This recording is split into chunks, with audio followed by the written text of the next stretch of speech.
मना कर दिया, मिलने से मना कर दिया, अब कह रहे वृंदावन छोड़ के चली जाओ। क्यों? द्वारिका क्यों जाऊं?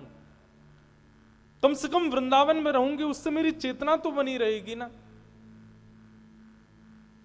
तो चंपा ने कहा, बोले पूरी बात तो सुनो माधवी, ठाकुर जी कह रहे हैं, बोले भैया वृंदावन में भक्त रहते हैं और द्वारिका में मेरी पत्नियां रहती हैं, तो मीरा का स्थान तो वहां है जहां पत्नियां रहनी चाहिए।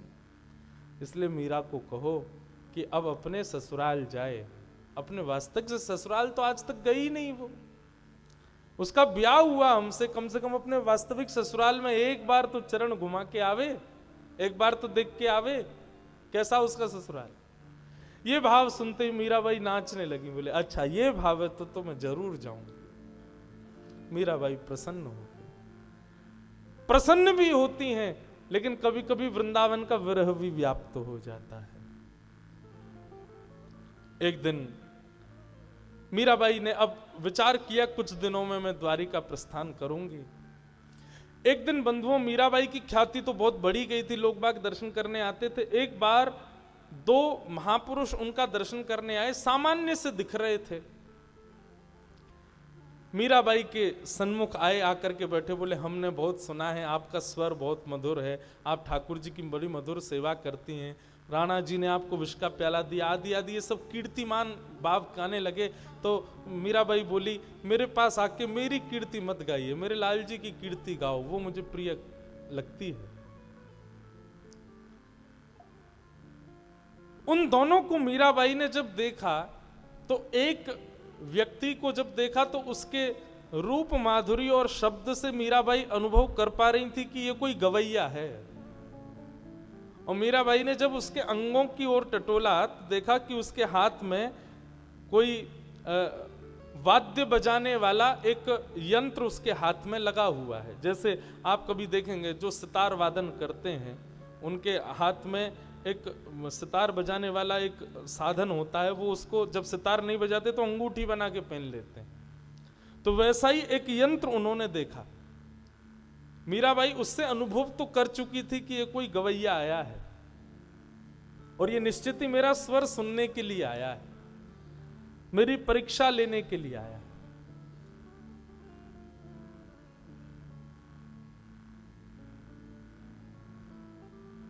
देश मीराबाई बैठी थी,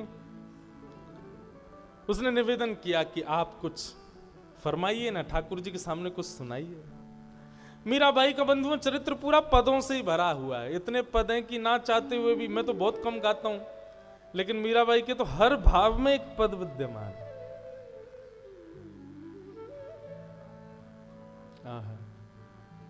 मीराबाई से जब कहा कि आप कुछ सुनाइए, मीराबाई ने बहुत सुंदर एक पद गाया। बंधुओं, ये जो दो युवक आए थे, ये कौन थे पता है? एक तो था बादशाह अकबर और दूसरा था तानसेन। ये दोनों छद्म वेश धारण करके आए थे मीराबाई को सुनने के लिए। बादशाह अकबर आगरा में कोई नया किला बनवा रहा था, तभी किसी ने आकर के कहा, बोले आप वृंदावन जाओ, वहां पे मीराबाई आई हुई हैं। और बादशाह का एक नियम था कि ये जो था ना अकबर, इसका बंधु, इसके कभी कभी मुझे ऐसा लगता है इस पर वैष्णवों की बड़ी कृपा है, इसने कितने संतों के दर्शन किए। एक बार तानसेन कुछ गा रहा था, तो अकबर बोला, तुमसे अच्छा दुनिया में कोई गाने वाला होगा नहीं, मुझे ऐसा लगता है। तो तानसेन ने एक नदी थी, पोखरा था, जो भी था, उसमें उंगली डुबोई और बाहर निकाल करके एक बिंदु जैसी टपकी नीचे, तो बोले, महाराज मेरा गाना तो इस बिंदु के समान है, मेरे गुरुदेव का गायन तो इस सरोवर के समान है। अकबर बोला, देखो ये बड़ी बड़ी बातें मत करो, मुझे गाना नहीं आता लेकिन सुनना बहुत अच्छा आता है, और मैं ये कह सकता हूं कि तुमसे अच्छा गायक दुनिया में कोई नहीं है। ये तो तुम अपने गुरु की प्रशंसा कर रहे हो जबरदस्ती। तानसेन बोला, नहीं महाराज, आप मेरे गुरु को सुनेंगे तो कुछ कह ही नहीं पाएंगे। कौन है तुम्हारे गुरु? बोले, वृंदावन बिहारी लाल को जिन्होंने प्रकट किया, अनन्य रसिक स्वामी श्री हरिदास जी महाराज मेरे गुरु हैं। अच्छा, चलो हमको उनका गाना सुनना है। तानसेन बोला, कृपा करो महाराज, वो गाना नहीं गाते हैं, वो ठाकुर जी के कीर्तन गाते हैं। तो बोले तो हम सुनना चाहते हैं। बोले महाराज वो आपको सुनाने के लिए कभी नहीं गाएंगे, वो तो ठाकुर जी को ही सुनाते हैं। अकबर पीछे पड़ गया, कैसे भी करके मुझे सुनाओ। तानसेन बोला एक उपाय है। बोले क्या? आपको बादशाह का रूप त्यागना पड़ेगा, एक सामान्य रूप धारण करना पड़ेगा, मेरे साथ चलना पड़ेगा, और महाराज बहुत अच्छा हो जाएगा यदि आप मेरे दास बन के चलो। लेकिन अकबर को संगीत का इतना शौक था कि वो तानसेन का दास बनने को तैयार हो गया। तानसेन का दास बन करके, और जैसे संगीतज्ञों के वाद्यों को उठाने वाला कोई चलता है संग में, ऐसे अकबर पीछे तानपुरा लेकर के चल रहा था तानसेन के साथ। तानसेन बोला भगवान एक कृपा और करना। बोले क्या? आपकी एक बुरी आदत है। बोले क्या? जब भी कोई गाता है आप वाह वाह वाह वाह वाह वाह कर देते हो। हमारे गुरुजी का स्वर सुन के वाह वाह मत कर देना, नहीं तो भगा दिए जाओगे, पीट दिए जाओगे। तानसेन बोला नहीं करूंगा। स्वामी श्री हरदास जी महाराज विराज रहे थे कुंज में। तानसेन गया, प्रणाम किया। तानसेन के साथ में अकबर भी आया। अब तो तानसेन अंदर ऐसा ही व्यवहार कर रहा है जैसे सेवक है, जल्दी प्रणाम कर, गुरुदेव हैं। अकबर के जी जी हुजूर प्रणाम। स्वामी जी बोले कहो तानसेन बड़े दिन में आए हो? बोले हाँ। चलो कुछ सुनाओ। तानसेन गाने लगा। तानसेन ने पृथ्वी, जल, अग्नि, वायु, आकाश उसके गायन के अधीन रहते थे। वो चाहता तो दीप जला देता था, चाहता तो वर्षा कर देता था, चाहता तो आंधी तूफान आ जाते, चाहते तो सब सामान्य हो जाता। उसकी गायन में इतनी शक्ति थी। स्वामी जी के सामने कुछ गाने लगा। गाते गाते तानसेन ने जबरदस्ती गलत गाया। जैसी गलत गाया तो स्वामी जी बोले गलत क्यों गाते हो?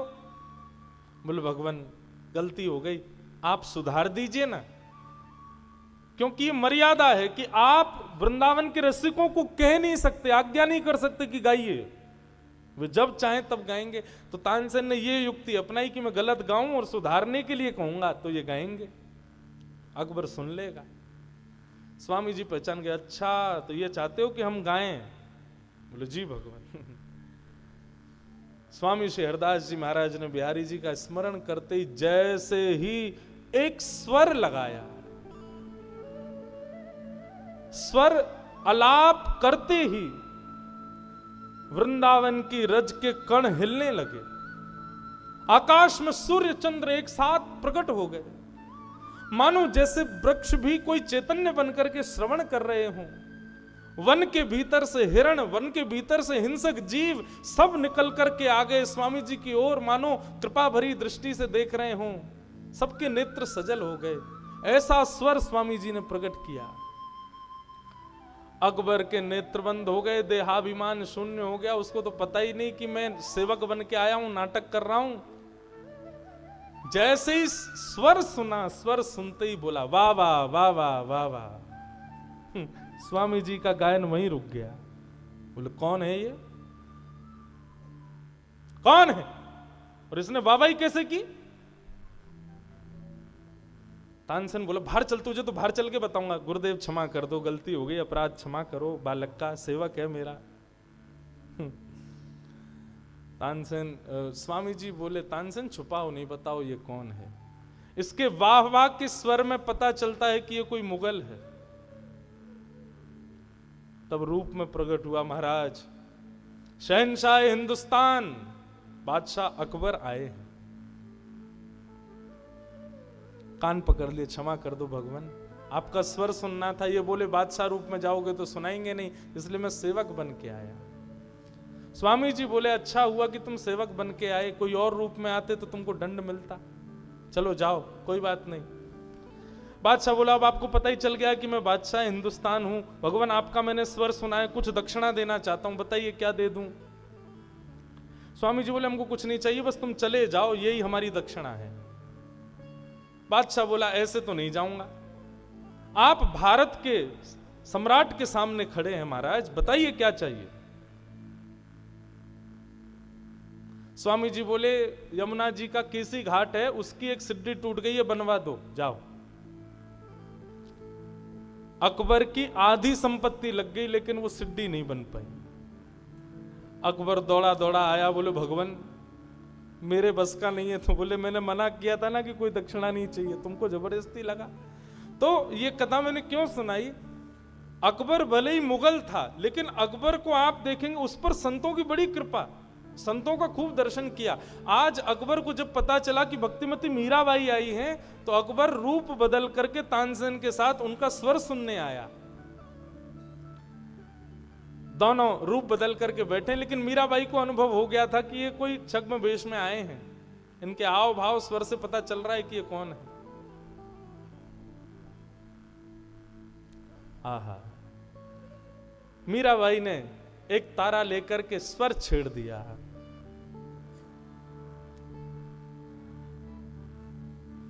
गोकुल रो ब्रजवासी मारो, गोकुल रो ब्रजवासी,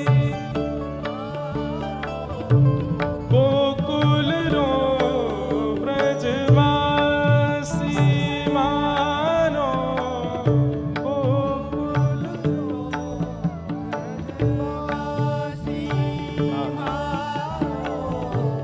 जग सुहाग मिथ्यारी सजनी, जग सुहाग मिथ्यारी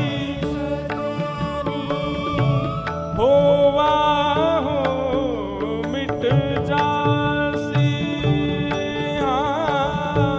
होवा हो मिट जासी मारो, गोकुल रो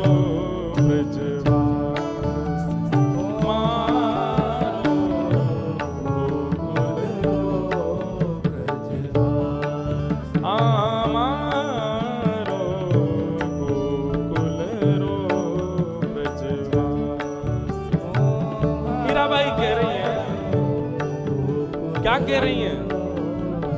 जग सुहाग मिथ्यारी सजनी, जग में कहते हैं ये हमारे ये हमारे ये हमारे, ये सब मिथ्या हैं, हमारे तो केवल ब्रजवासी हैं। और वो भी कहाँ के? गोकुल के वृंदावन के ब्रजवासी हमारे हैं, बस वही हमारे, और कोई हमारा नहीं है। गोकुल रो ब्रजवासी मारो, गोकुल रो ब्रजवासी ओ मारो प्रियतम हृदय बसत है, मारो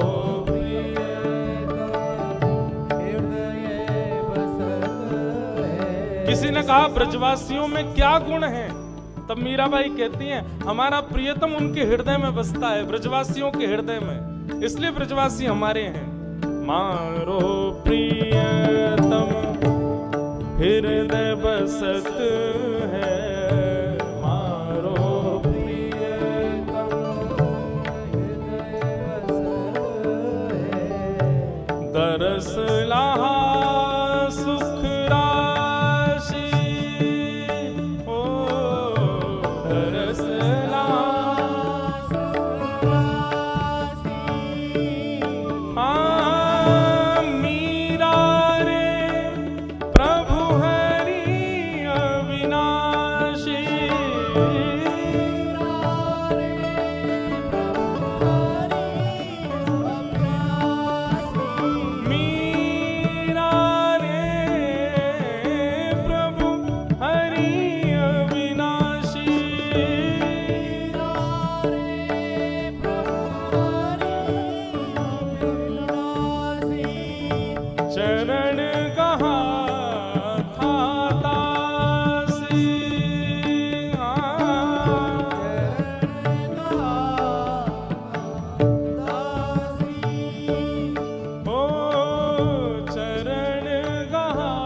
मीराबाई का स्वर सुनकर के महाराज, यहां तानसेन भी मंत्रमुग्ध हो गए और पीछे बैठा हुआ अकबर भी मंत्रमुग्ध हो गया।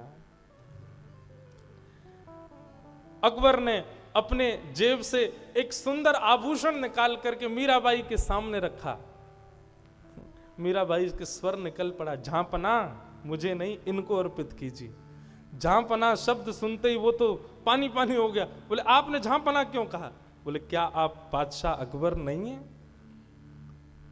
अकबर तो नतमस्तक हो गया, जय हो, क्षमा करें। और निश्चित ही आपके साथ में आए हुए राग रागनियों के मूर्धन्य विद्वान ये तानसेन है। तानसेन भी नतमस्तक हो गया। ऐसी मीराबाई। अकबर दर्शन करके आनंदित हो गया। अकबर और तानसेन के ऊपर मीराबाई ने कृपा की, उनको अपना स्वर सुनाया और अब मीराबाई की घड़ी आई द्वारिका प्रस्थान की। मीराबाई द्वारिका को प्रस्थान करने लगी। अनंत संत वैष्णव जनों की टोली मीराबाई के साथ वृंदावन से द्वारिका को प्रस्थान करने लगी। थारे कारण मीराबाई कह रही हैं, 4 महीने लगे मीराबाई को वृंदावन से द्वारिका पहुंचने में। मानो चातुर्मास से शुरू हुआ था जिस दिन मीराबाई वृंदावन से निकली और चातुर्मास पूर्ण हुआ तब द्वारिका पहुंची।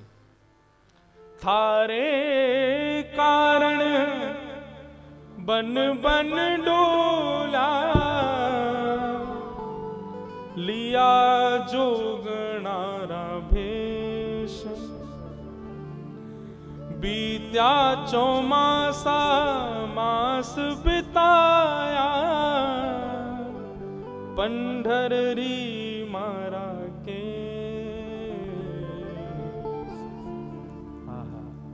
मीराबाई 4 महीने चलते चलते आनंद कीर्तन करते हुए द्वारिका पधारी।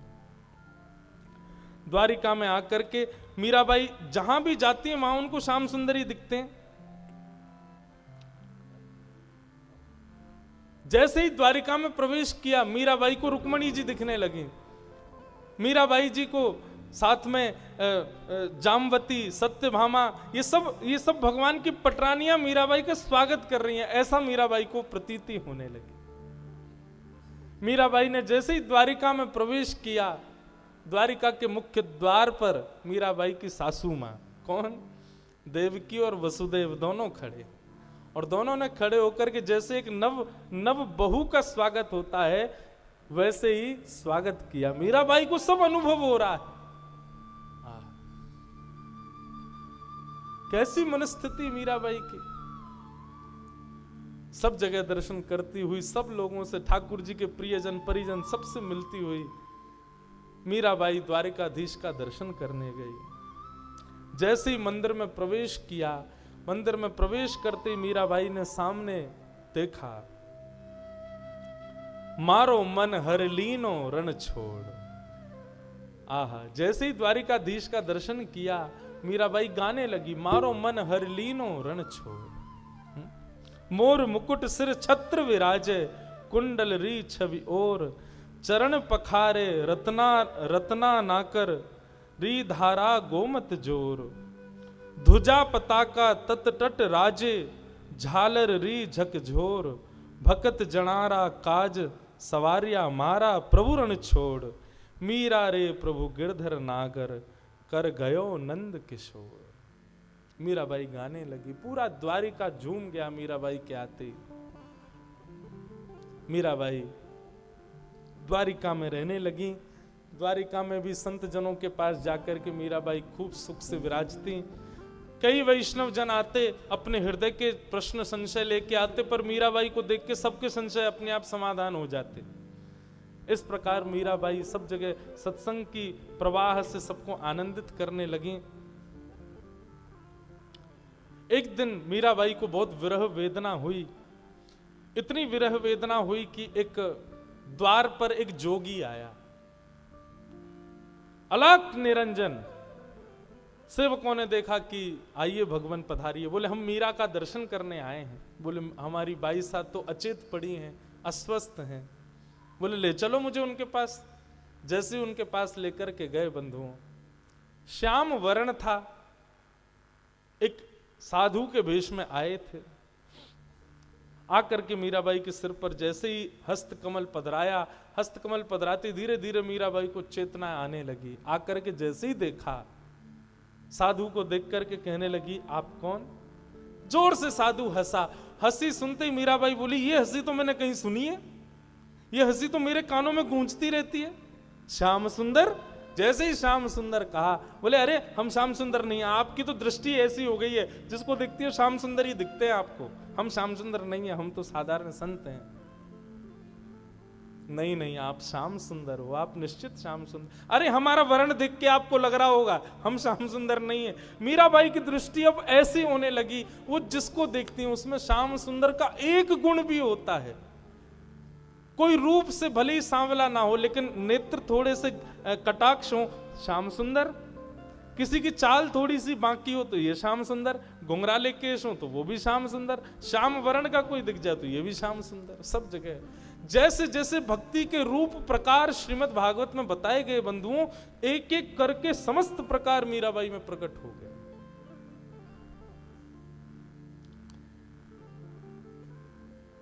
इस प्रकार मीराबाई रहने लगी। बंधुओं, अब मीराबाई तो द्वारिका आ चुकी थी, परंतु मेवाड़ की स्थिति बहुत बिगड़ गई। जिस दिन मीराबाई मेवाड़ से गईं, उस दिन से ही मेवाड़ में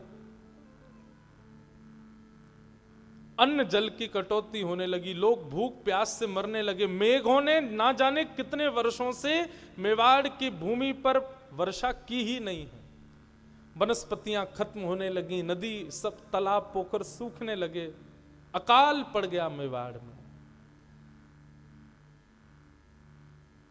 तब संतों को बुलाया गया, क्योंकि पहले तो संत सहज ही आ जाते थे, अब तो संतों को बुलाना पड़ता था। बोलो भगवान बताइए ना क्या करें। तब संतों ने कहा भक्त अवज्ञा तुरत भवानी। ये भक्त की अवज्ञा का ये फल आप लोग भोग रहे हैं। आपने कितनी पीड़ा दी भक्तिमती मीरा को, वो सब आपको भोगनी पड़ रही है। जब तक भक्तिमती मीराबाई लौट करके नहीं आएंगी, तब तक यहां का अकाल ठीक नहीं होगा। 100 ब्राह्मणों के सहित सैनिकों को भेजा राणा जी ने, ढूंढा कहां है मीराबाई। तब राणा जी को स्मृति आई कि मैंने बहुत गलत किया, अब क्या करने से फायदा, अब तो सब हो चुका था। 100 ब्राह्मणों को भेजा, सैनिकों के साथ द्वारिका आ गए। द्वारिका में खोजते हुए मीराबाई के पास पहुंचे। मीराबाई से जाकर के सबने प्रणाम करते हुए निवेदन किया, मीराबाई हम सब लोग चित्तौड़ से पधारे हैं। आप जब से मेवाड़ छोड़ करके गई हैं, तब से मेवाड़ में वर्षा भी नहीं हुई है। मेवाड़ की स्थिति बहुत खराब है। हमारे यहाँ के कुछ संतों ने आकर के बताया, जब तक आप लौट करके नहीं जाओगी तब तक मेवाड़ की स्थिति सुधरेगी नहीं। हमारी आपसे प्रार्थना है भगवान, आप वापस चलो। मीराबाई बोली मैं जग जंजाल से बचकर के यहां आई हूं, मुझे पुनः जग जंजाल में मत लेके चलो। भोजराज जी की इच्छा पूर्ति के लिए मैं मेवाड़ गई थी। वहां पर ठाकुर जी की खूब भक्ति की, संत महापुरुषों का आगमन सब सहज ही हो गया था। परंतु अब मेरी इतनी स्थिति नहीं कि मैं दोबारा मेवाड़ जाऊं। आपसे प्रार्थना है, अब मुझे इसके लिए बाध्य मत कीजिए। अनेक दिनों तक वे सब लोग द्वारिका में मीराबाई के आगे पीछे घूमते रहे, प्रार्थना करते रहे आप चले। बोले मैं हाथ जोड़ के प्रणाम करती हूँ, सब ब्राह्मण देवताओं को दक्षिणा बांट दी, मैं प्रणाम करके कहती हूँ मुझसे अब आप ये जिज्ञासा मत करिए, मैं वापस नहीं जाऊंगी। अब ब्राह्मणों ने खूब प्रयास किया, मीराबाई लौट करके नहीं गई। मांड मीराबाई एक दिन कुछ लोगों ने आकर के बताया, बोले कि जो ब्राह्मण मेवाड़ से आए हैं वे सब अनशन व्रत पर बैठे हैं, यदि आप वापस नहीं जाओगी तो वे सब अपने प्राण त्याग देंगे।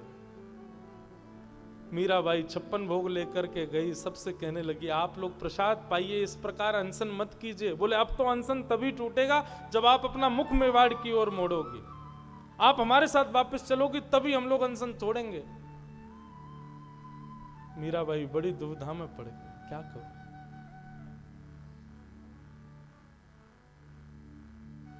मीराबाई बोली अच्छा मैं द्वारिकाधीश से आज्ञा ले लूं, वे यदि आज्ञा दे देंगे तो मैं चल दूंगी। ठीक है, कब? बोले कल सवेरे राजभोग का दर्शन करने में आऊंगी और उस समय द्वारिकाधीश से आज्ञा लूंगी। बोले हमको कैसे पता चलेगा आज्ञा दी? बोले मैं पद गाऊंगी, पद गाते ही कुछ ना कुछ होगा और मानो द्वारिकाधीश आज्ञा दे देंगे तो मैं निश्चित चलूंगी, मुझे कोई आपत्ति नहीं। मीराबाई अगले दिन पधारी, भीड़ लगी है द्वारिकाधीश के मंदिर में, पुरोहित खड़े हैं, पंडा खड़े हैं, पुजारी खड़े हैं और यहां मेवाड़ से आए सैकड़ों ब्राह्मण खड़े हैं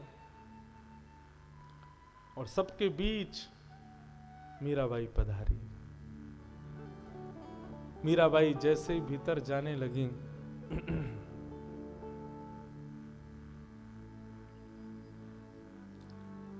ब्राह्मणों ने रोका नहीं। पुजारी जी से कहा कि मैं भीतर जा सकती हूं, ठाकुर जी से कुछ चर्चा करनी है। सब ने मार्ग दे दिया। मीराबाई भीतर गई, द्वारिकाधीश को अपलक नेत्रों से देखने लगी। नाथ अब क्या आज्ञा है आपकी?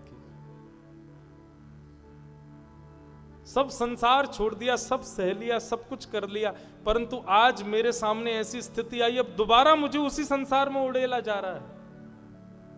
नाथ अब जो आप आज्ञा करेंगे मैं वो करने को तैयार हूं, मैं तो हार चुकी नाथ। और मीराबाई सामने बैठ करके अपने जीवन का अंतिम पद गाती हैं ठाकुर जी के आगे और द्वारिकाधीश से विनती करती हैं, साजन साजन सुध ज्यों जनो त्यों लीजो, साजन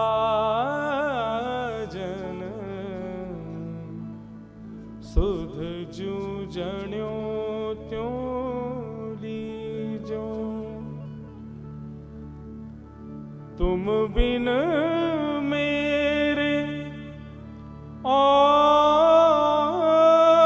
न कोई, तुम बिन मेरे और न कोई, कृपा राबरी कीजो, ओ कृपा राबरी कीजो, प्रियतम सुध ज्यों जनो त्यों लीजो, साजन सुध ज्यों जनो त्यों लीजो। दिवस न भूख रैन नहीं निद्रा, यूं तन पल पल छीजे, दिन में मुझे भूख नहीं लगती, रात में मुझे नींद नहीं आती, ऐसी मेरी तन की स्थिति हो चुकी है नाथ, अब आप ही मेरे हो। दिवस न भूख रैन नहीं निद्रा, यूं तन पल पल छीजे, मीरा रे प्रभु गिरधार नागर, हे मीरा रे प्रभु गिरधार नागर, मिल बिछुरन मत दीजे, बिन मिल बिछुरन मत लीजे साजन सुध जूझणो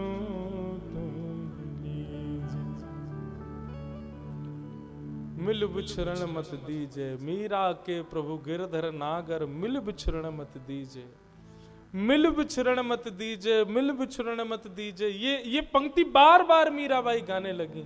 अब आप मिल गए हो, अब मुझे अपने से दूर मत करो नाथ। ज्यों ज्यों मीराबाई ये पंक्ति गाने लगी, 4 बार तो मीराबाई ने इस पंक्ति को गाया। जैसे ही 5वीं बार गाने लगी, मिल बिछरण मत दीजो, आधी पंक्ति ही हुई थी, अपने आप द्वारिकाधीश मंदिर के घंटे घड़ियाल बजने लगे, पड़े पड़े शंखों में अपने आप ध्वनि प्रकट होने लगी, अद्भुत तेज पुंज द्वारिकाधीश के रूप में प्रकट होने लगा। सब लोगों की आंखों के आगे मानो एक दैदीप्यमान सूर्य प्रकट हो गया हो। सब लोग अपने नेत्र छुपाने लगे। इतने में ही चतुर्भुज रूपधारी द्वारिकाधीश 4 भुजाओं से प्रकट हो गए और प्रकट होकर के मीराबाई को अपने हृदय से लगा करके अपने अंक में भर करके स्वयं में ही विलीन कर लिया। बोलो द्वारिकाधीश की। देखते ही देखते भक्तिमती मीराबाई का सुंदर वो यौवन, सुंदर वो स्वरूप द्वारिकाधीश में जाकर के विलीन हो गया। प्रियतम ने आकर के अपनी प्रियसी को आज स्वीकार कर लिया। घंटे घड़ियाल बज रहे हैं, शंख अपने आप बज रहे हैं। सब लोग देखने लगे क्या हुआ क्या हुआ क्या हुआ। एक क्षण के लिए प्रकट हुआ वो प्रकाश, एक क्षण में ही अंतर ध्यान हो गया। स्वयं द्वारिकाधीश सामने प्रकट हो गए, द्वारिकाधीश अपने रूप में परिवर्तित हो गए। सबने देखा कहां है, एक तार पड़ा है, परंतु मीराबाई तो वहां नहीं है। पुजारी जी ने जाकर के गर्भगृह में देखा, ऊपर नीचे आए बाएं दाएं सब जगह देखा, लेकिन मीराबाई नहीं दिखी। सब लोग हाँ नाथ हाँ नाथ हाँ नाथ कह करके इधर उधर खोजने लगे, कहां है मीराबाई। तभी एक वैष्णव की दृष्टि ठाकुर जी के वक्ष पर पड़ी। तभी देखा मीराबाई ने जो वस्त्र धारण किया था, उस वस्त्र का एक छोड़ ठाकुर जी की छाती पर दिख रहा है। सब लोग हाथ जोड़ करके घुटने के बल द्वारिकाधीश के सामने बैठ गए। नेत्रों से अविरल अश्रुधार गिरने लगी।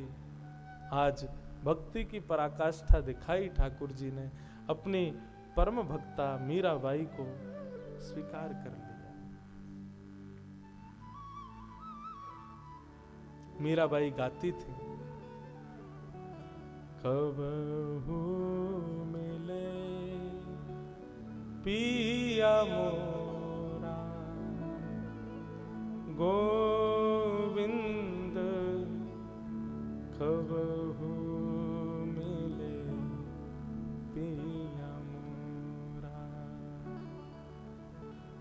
मिलवे को मोहे चाव घनेरो, राखूं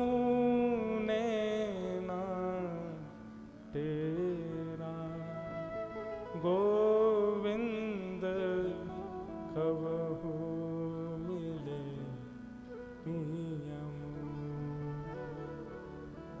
आज वो घड़ी आई, द्वारिकाधीश ने भक्तिमती मीराबाई को स्वयं में विलीन कर लिया। और आज वही ठाकुर जी का रूप डाकोर जी में विराजमान। कथा सुनी थी ना, एक वैष्णव ले गया था ठाकुर जी को डाकोर जी। ऐसा कहते हैं कि डाकोर जी के चित्त में, वक्ष में आज भी वो वस्त्र का भाग दिखता है जो मीराबाई जिस रूप में विलीन हुई। ऐसी भक्तिमती भक्ताग्रगण्य मीराबाई को हम बारंबार प्रणाम करते हैं। बोलो भक्त वत्सल भगवान की, द्वारिकाधीश की, राजा रण छोड़ राय भगवान की, गिरधर गोपाल की, राधा रमण लाल की, श्री राधा वल्लभ लाल की जय जय श्री भक्तिमती मीराबाई के ये भाव गांधी धाम में कहने का अवसर प्राप्त हुआ। आप सबके चित्त में विराजमान हमारे गिरधर लाल जी के चरणों में अपने इस 4 दिवस के भाव को हम प्रस्तुत करते हैं, अर्पित करते हैं। इन 4 दिनों में किसी भी प्रकार का वाणी का कोई भाव यदि अनुचित लगा हो तो उसके लिए हमारी बाईसा से क्षमा मांगते हैं, परंतु निश्चित ही ये भाव सदा हमारे चित्त में विराजमान रहे। बाईसा के सुंदर भावों को हृदयस्थ करते हुए हम भी बंधुओं इस स्थिति में आना तो हमारे लिए मुश्किल है, परंतु कोई काम दुनिया में मुश्किल नहीं है जो करते रहोगे यतन धीरे धीरे। यदि किसी के भी चित्त में ये भाव आता है कि हमको भी ठाकुर जी का साक्षात्कार करना है, तो बाईसा को भजना प्रारंभ करो, बाईसा के पदों को गाना प्रारंभ करो और उसी भाव से गाओ जिस भाव से मीराबाई गाती है। निश्चित है ठाकुर जी की कृपा हम आप सब लोगों पर जरूर बरसेगी। आइए भक्तिमती मीराबाई के इस मंगल प्रसंग को वृंदावन रसामृत पद गा करके हम आप सब लोग आज विश्राम करते हैं। श्यामा हृदय कमल सो प्रगट्यो, श्यामा हृदय कमल सो प्रगट्यो, श्यामा हृदय कमल सो प्रगट्यो, श्यामा हृदय कमल सो प्रगट्यो, और श्याम हृदय